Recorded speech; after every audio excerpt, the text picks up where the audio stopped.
Bienvenidas y bienvenidos a esta exploración. Hoy vamos a meternos de lleno en un tema esencial del diseño de bases de datos, la normalización. Un tema clave, sin duda. Sí, y para guiarnos tenemos extractos de una fuente académica, un libro sobre bases de datos. La idea es entender bien qué es normalizar, por qué importa tanto y, bueno, cómo se hace, paso a paso. Queremos esos momentos, ajá, que aclaran las cosas. Perfecto. Es un proceso lógico, pero verlo paso a paso ayuda mucho. Y seguro que a muchos les suena esto de encontrarse datos que no cuadran o que están repetidos por todos lados en un sistema, ¿no? Uf, sí.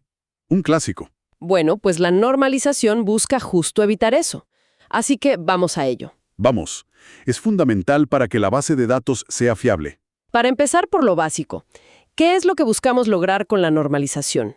El material dice que la consistencia es clave. Exacto. Mira, la normalización es un método sistemático para organizar los datos. El gran objetivo es controlar o eliminar la redundancia, o sea, que no haya datos repetidos innecesariamente.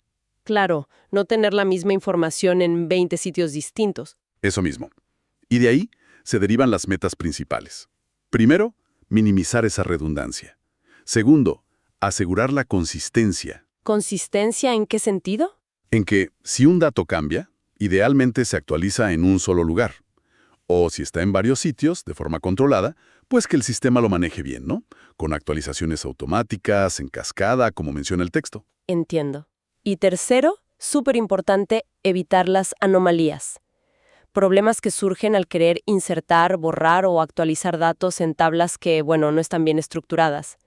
O sea, que la normalización es como mantener los datos sanos, ¿no? Que sean fiables y coherentes. Esa es una excelente manera de verlo, sí. Es un pilar para un diseño robusto. Implica descomponer tablas grandes en otras más pequeñas, más manejables y bien conectadas. Vale, tiene sentido. Ahora, el texto le da mucha cancha a un concepto, la dependencia funcional. Parece que es la base de todo esto. ¿Qué es exactamente? Es el corazón del asunto, sí. Una dependencia funcional que se escribe como X flechita Y, X flecha Y, significa algo muy concreto. A ver. Significa que el valor del atributo X o un conjunto de atributos X determina unívocamente el valor del atributo Y en una tabla. Unívocamente, o sea, uno solo. Eso es. Si tienes dos filas con el mismo valor de X, a la fuerza tienen que tener el mismo valor de Y. No hay opción. Vale, creo que lo pillo. Podemos usar el ejemplo de la tabla de estudiantes que menciona el texto. New Student, creo que se llama. Perfecto.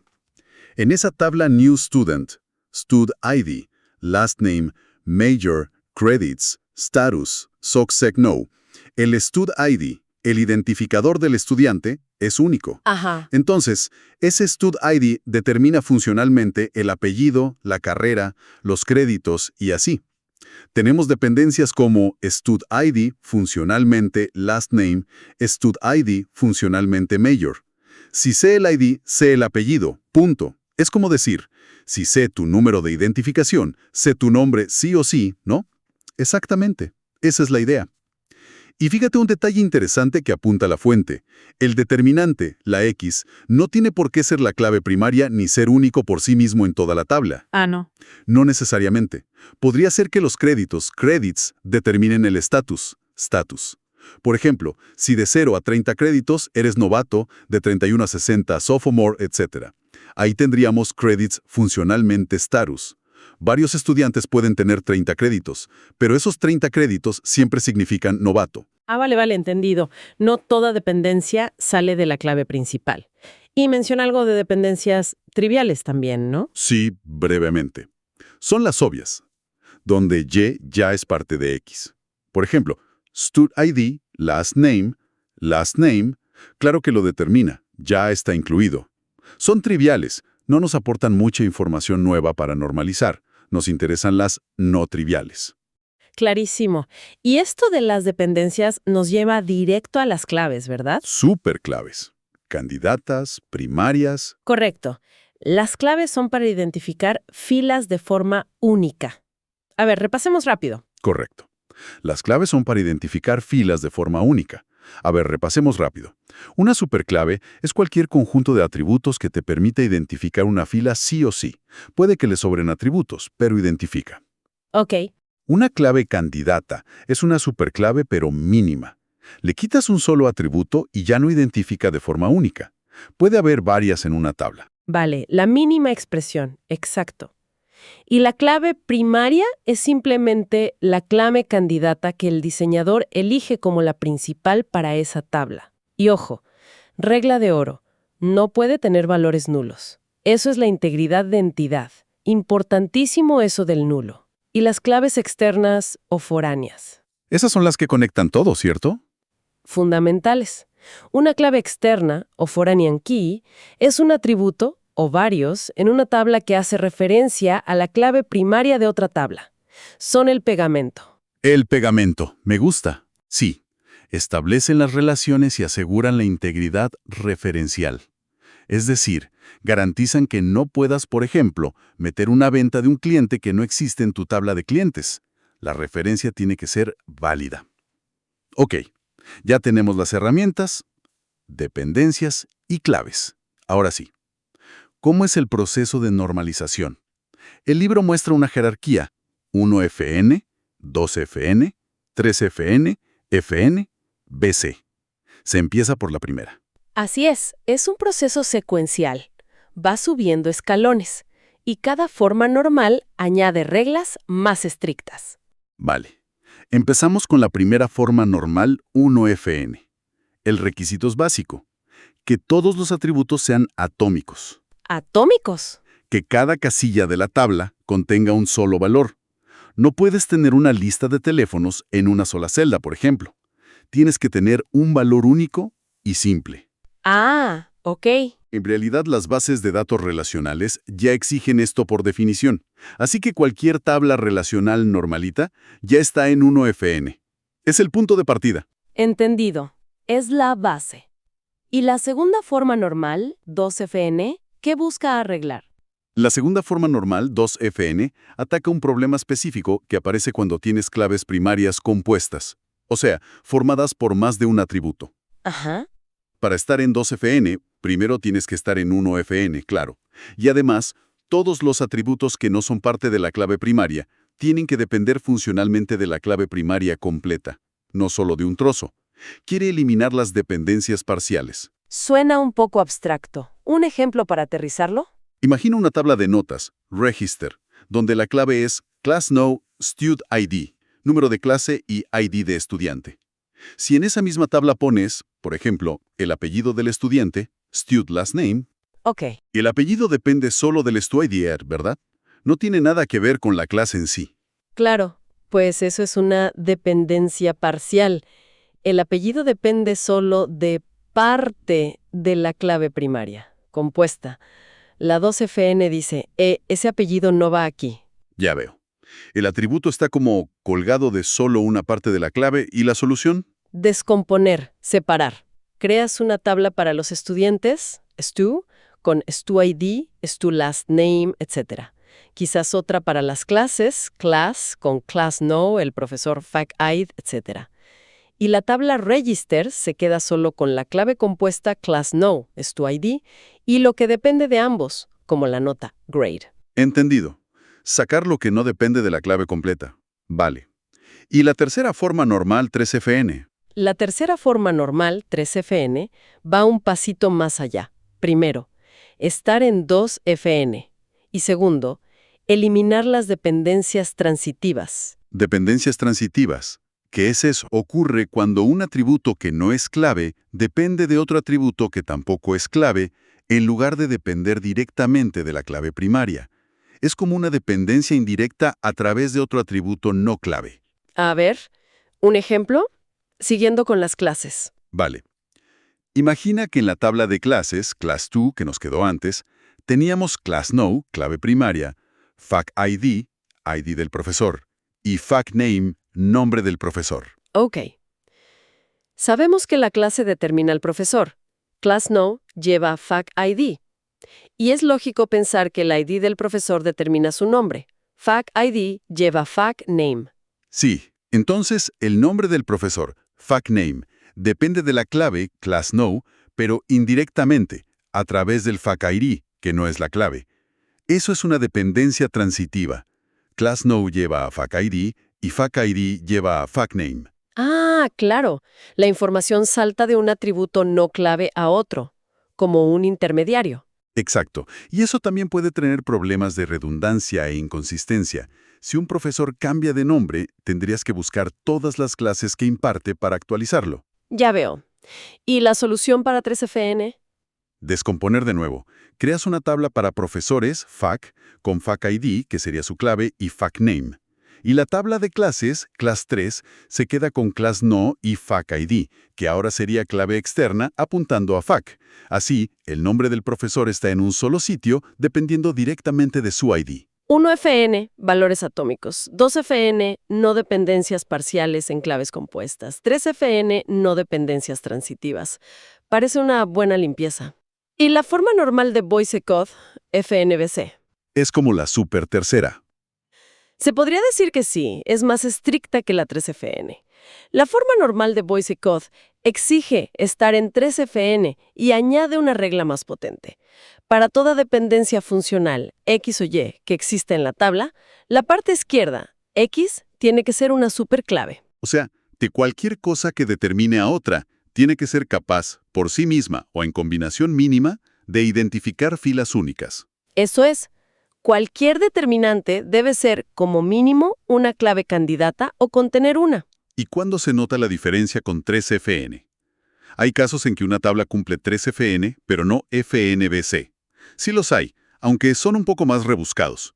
Suelen pasar cuando tienes varias claves candidatas que se solapan, que comparten atributos. El libro da un ejemplo con estudiantes, carreras y profesores.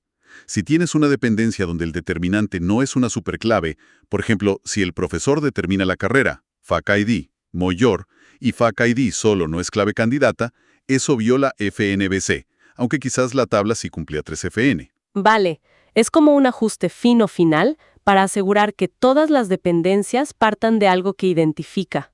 ¿Y las formas que siguen? ¿4FN, 5FN? Existen, sí. Se meten con dependencias más complejas, como las multivaluadas o las de joint, que no son funcionales. Pero la verdad, para la mayoría de los diseños del mundo real, llegar a 3FN o FNBC suele ser suficiente y el objetivo práctico. Las formas superiores atacan problemas más sutiles que no siempre compensan la complejidad añadida. Perfecto, 3FN o FNBC como meta habitual. Ahora, una duda importante. Al ir descomponiendo tanto las tablas, ¿no hay riesgo de que se nos rompa algo, de perder información o de que luego no podamos juntar los datos como estaban antes? Excelente punto. Es una preocupación crítica. La descomposición tiene que ser sin pérdida, lossless joint decomposition. Es fundamental. Sin pérdida. Significa que si tomas las tablas nuevas, las que resultaron de la descomposición, y las vuelves a unir usando las columnas comunes, con un natural join, tienes que obtener exactamente la tabla original. Ni una fila de más, ni una de menos. Ah, ok. Que la unión reconstruya perfectamente lo que había. ¿Y cómo se sabe si es sin pérdida? Hay reglas formales, basadas en las dependencias funcionales y en qué atributos quedan en común entre las tablas separadas. Hay que verificarlo.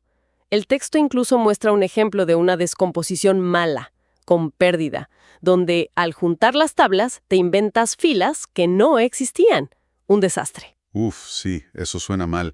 ¿Y hay algo más a tener en cuenta al descomponer? Sí, idealmente también querríamos que la descomposición preserve las dependencias. ¿Qué significa eso? Que las dependencias funcionales que tenías originalmente se puedan seguir comprobando mirando solo dentro de cada una de las nuevas tablas pequeñas, que no necesites juntar 3 tablas para verificar una dependencia simple. Tiene sentido. Pero, a veces, hay un conflicto. A veces, para llegar a FNBC, tienes que hacer una descomposición que es sin pérdida, pero que no preserva todas las dependencias originales. Ahí el diseñador tiene que tomar una decisión, valorar qué es más importante en ese caso. Vaya, equilibrios técnicos. Bueno, creo que los conceptos están más claros. Podemos ver cómo se aplica esto en el ejemplo de la galería de arte que trae el libro, para ver el proceso completo. Claro, el ejemplo de la galería es muy ilustrativo. El proceso es como lo hemos hablado. Claro, el ejemplo de la galería es muy ilustrativo. El proceso es como lo hemos hablado. Partes de unas tablas iniciales, quizás las que salieron del modelo entidad-relación. Ajá. Luego, tabla por tabla, te pones a identificar todas las dependencias funcionales que hay ahí dentro. ¿Con lupa? Ok. Y después, revisas. Está en 1FN, en 2FN, en 3FN. Y aplicas las descomposiciones necesarias para llegar a la forma normal deseada, usualmente 3FN o FNEBC, siempre asegurándote de que sea sin pérdida. ¿Vale? Miramos la tabla de artistas, por ejemplo. Perfecto. La tabla Artist. Imagina que empieza con first name, last name, dirección completa, address, city, state, zip, teléfono, número de seguridad social, social security number, etc. Mucha información junta. Sí. Primero, dependencias. Quizá el nombre y apellido juntos, first name, last name, determinan todo lo demás. O quizá el social security number también. Pero ojo, el libro advierte que el número de seguridad social podría ser nulo para algunos artistas. Quizás son dueños, no creadores. Eso ya te dice que no son claves primarias ideales. Claro, la clave primaria no puede ser nula. Exacto. Luego, buscas problemas de normalización. Y bingo, detectas una dependencia transitiva. El código postal zip determina la ciudad city y el estado state. Zip to city state. Ah, cierto. La ciudad y el estado dependen del código postal, no directamente del artista, si esa fuera la clave. Eso es. Si la clave fuera el nombre, tendrías nombre, tu zip, tu ciudad-estado. Transitiva. Eso crea redundancia. Si cambia la ciudad de un código postal, tendrías que buscar todos los artistas con ese zip. Vale. Solución. Descomponer. Creas una tabla zips o códigos postales con zip, city, state y sacas city y state de la tabla artist. Y aquí viene una decisión de diseño importante que toman en el ejemplo. Introducen un Artist ID numérico, un ID artificial. Sí, único, generado por el sistema como clave primaria para artist. ¿Por qué? Porque el nombre completo podría repetirse y el número de seguridad social puede ser nulo. Un ID numérico es una clave primaria mucho más robusta y fácil de manejar para las relaciones. Tiene mucho sentido. ¿Y pasa algo parecido en otras tablas, como la de obras de arte? ¿Artwork? Sí, algo similar. En la tabla Artwork, si inicialmente tienes Artwork ID, clave primaria, Title, Artist ID, clave externa que apunta a Artist, y también incluyes Artist Last Name y Artist First Name. Ok. Detectas otra dependencia transitiva. Sabemos que la obra determina al artista. Artwork ID, Artist ID. Y sabemos de la tabla Artist que Artist ID determina Artist Last Name, Artist First Name. Ah, entonces el nombre del artista depende transitivamente de la clave de la obra, Artwork ID, a través del ID del artista, Artist ID. An Artist Last Name y Artist First Name de Artwork. Solo se deja el Artist ID para poder relacionarlas. Entendido, se limpia la redundancia. Y el libro menciona un último paso importante después de normalizar, ¿no? Algo sobre estandarizar. Fundamental, sí. Una vez que has descompuesto y normalizado, tienes que revisar todo tu diccionario de datos, todos los nombres de atributos, especialmente los que son comunes entre tablas, como los IDs, las direcciones, etc. Y asegurarte de que sean consistentes. Usar los mismos nombres, los mismos tipos de datos, mantener la coherencia global del diseño. Claro, que todo el modelo tenga sentido en conjunto. Exacto. La normalización no es solo aplicar reglas a ciegas, es refinar el modelo lógico, identificar dependencias, descomponer bien, elegir claves adecuadas y mantener la coherencia. Bueno, creo que hemos hecho un buen recorrido, ¿eh? Ha sido una inmersión interesante en la normalización. Queda bastante claro que es un proceso vital para que las bases de datos relacionales funcionen bien, sean fiables y fáciles de mantener. Totalmente. Hemos visto la importancia de entender las dependencias funcionales, como las formas normales, 1FN, 2FN, 3FN, FNBC, nos guían para limpiar la estructura y lo crucial que es descomponer sin perder información. Y el ejemplo de la galería ayuda a ver cómo se aplica en la práctica. Así es. Nos da herramientas muy potentes para un diseño lógico y sólido. Pero Y ya para cerrar y dejar una idea dando vueltas. ¿Significa esto que siempre hay que buscar la máxima normalización posible? ¿Llegar a FNBC o incluso más allá en todos los casos? Buena pregunta. Uno pensaría que sí, ¿no? Que cuanto más normalizado, mejor. Más puro el diseño. Desde el punto de vista de la lógica y de eliminar redundancia, sí, pero el propio material da una pista interesante. Sugiere que, a veces, un diseño muy normalizado, con los datos súper repartidos en muchísimas tablas pequeñitas, Ajá. podría hacer que ciertas consultas sean más lentas. Imagina que para obtener una información necesitas hacer join 6, 7, 8 tablas. Esa operación de join puede ser costosa, puede llevar tiempo. O sea que podría haber un choque entre la elegancia del diseño y la velocidad de respuesta para algunas cosas. Exactamente. Y eso abre la puerta a lo que se llama desnormalización controlada. Desnormalización. ¿Ir para atrás? No exactamente ir para atrás a lo loco, sino introducir conscientemente un poquito de redundancia en sitios muy específicos para optimizar el rendimiento de consultas críticas. Si tienes una consulta que se ejecuta millones de veces al día y es muy lenta por culpa de tantos joins, quizás decides romper un poquito la normalización y duplicar algún dato para que esa consulta vuele. Vaya. Claro, eso tiene un precio. Tienes que gestionar esa redundancia, asegurarte de que todo se mantenga consistente cuando actualizas.